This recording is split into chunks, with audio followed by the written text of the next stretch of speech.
Hello and welcome to the Dutchin channel. It's Thursday, the 25th of April 2024, and we're 9:15 in the evening. And we've just finished our selections and betting coverage for Beverley and Chelmsford today. But unfortunately, our good run has come to an end. We've had a bit of a loss today, so let's go in and have a look. Yep, you'll see over the last couple of days since I've sort of tweaked everything, we're sort of laying out a little bit less money than we were doing. Don't know if that's a good thing or a bad thing, but we laid out £500 today. We drew 316.64 and had a loss of 183.36. I'm not too worried in a way because we've done so well to get back that I'm more happy with that at the moment. So if we go into today and have a look, only 10 betting races, 6 at Beverley, 4 at Chelmsford. And the Beverley meeting there had an £83.36 loss. We did have a couple of winners, and when I say a couple of bits of back, but not worth having. And Chelmsford, well, when you lose the first 3 and you've only got 10 betting races, it's very, very difficult to get back. So I will look at maybe trying to do a few more. But at the moment, I'll see this month through as we've only got, we've only got another 5 betting days left in it. So we'll carry on as we are. But as the week goes on progressively, we have got more bets in races anyway because there's a load of meetings tomorrow and Saturday. So yeah, a loss of 183.36. It hasn't hit me like it did earlier in the month when we were struggling for winners, but it wasn't as bad as you think today. We're going to have a look through while we're here. So let's just take this off the screen and put our other one up. And we'll go through it starting at the first race at Beverley. Didn't start too well. When you look at the first race there, Dare to Hope won it. Second was Matisse and third was Rambasco Creek. We didn't have any of those 3. The favourite stayed on well, Lakota Blue, but sometimes you could look at that and think, oh, that ain't a great start to the day, but that's life anyway. Then in the second race, I did fancy Open Secret and stay in the game. This is the tutorial first race we did yesterday. And I thought Dan Buster was beat. I've got to be honest. He sat on the rail, couldn't get out. And I thought, well, that ain't going to go anywhere. And it was most probably one of the best winners of the day, the way he came through. And we had pennies on this, and I do mean pennies, so it's not even worth saying that we drew some money back. But Stay in the Game battled on to be second, and Open Secret was still third. So the form there on that, well, I say it's a new system, it's not a new system, but the form is still there. So I was sort of happy with the runs in that race. And then our second race that we done on the tutorial yesterday, which is the 3:55 today at Beverley. This was a very, very close finish. I wasn't even sure when they went past the line that Classy Boy had held Bellacci. But as soon as I had a look at the prices in the betting for the photo, Classy Boy came straight up at 1-8. So I thought, well, they obviously can see something I couldn't, and it duly had just held on. So that got us back in it. So we had lost the first 2 races, now we've won the third, so now we're back. And then in the next race, Ross Ryan got Arthur's Realm home clear and easy. So that brought us back in now at 2-2. So I thought to myself, now we all we need to do is push on. And then coming into the 5:05, there were so many different leaders in this race, but I was disappointed in Lenny's Spirit. Loddon, the owners, said that they would win that race, and of course everyone started backing that finished third.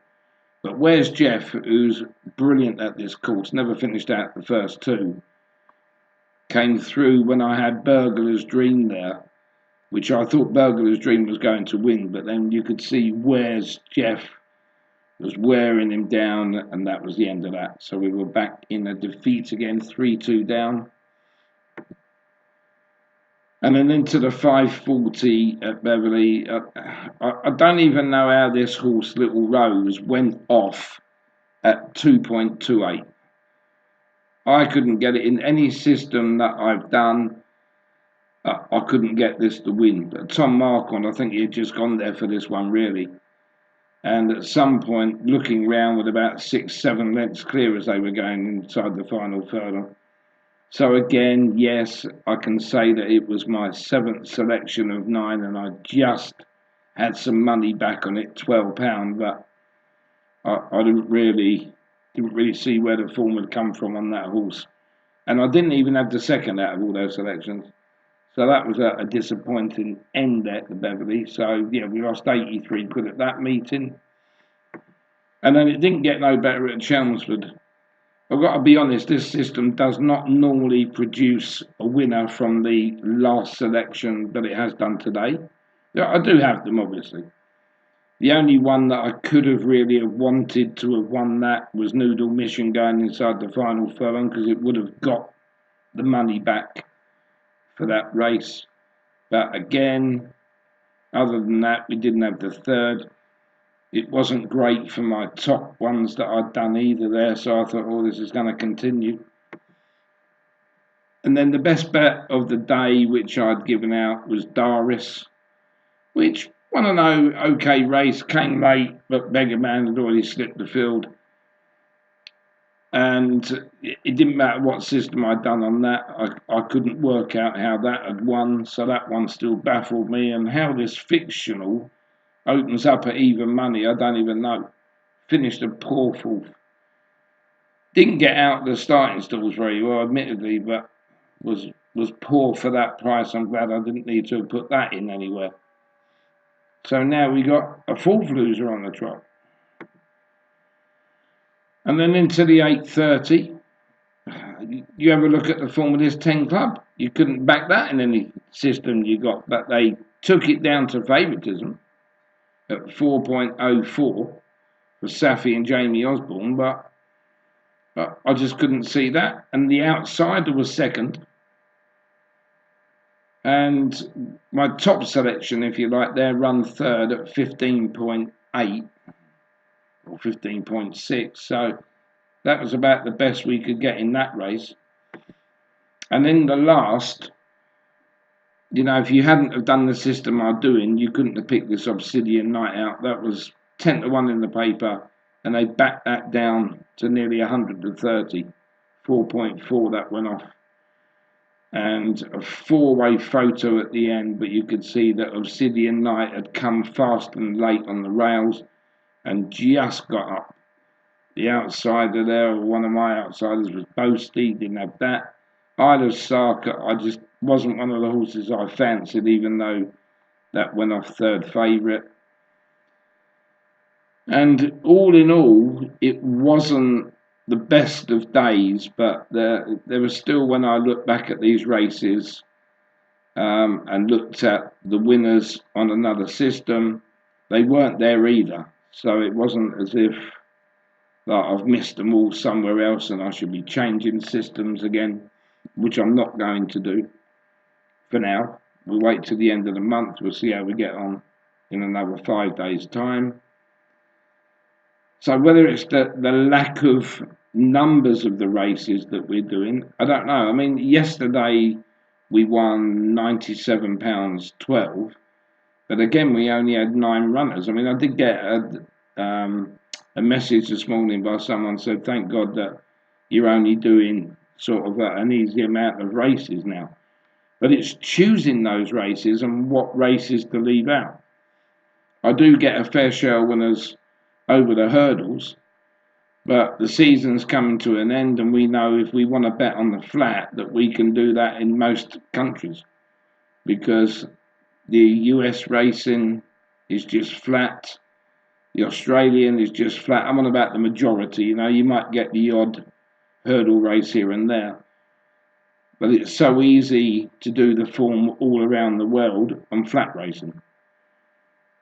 But whether we need to be putting in more races, I don't know, because once you've got something like today, where we lost the last two races, you may as well say, here at Beverley, even though I had a little tiny draw in that last one, you may as well say those two were a loss, then three in a row at Chelmsford, but you haven't got the power with anything else to come back into it. You know, if I would have backed every race at Chelmsford tonight, would we have won? Would we not? But it's made my life a little bit easier in the way that I'm not sitting there for 6 to 8 hours doing the form. Don't get me wrong, this is still not a 5-minute job.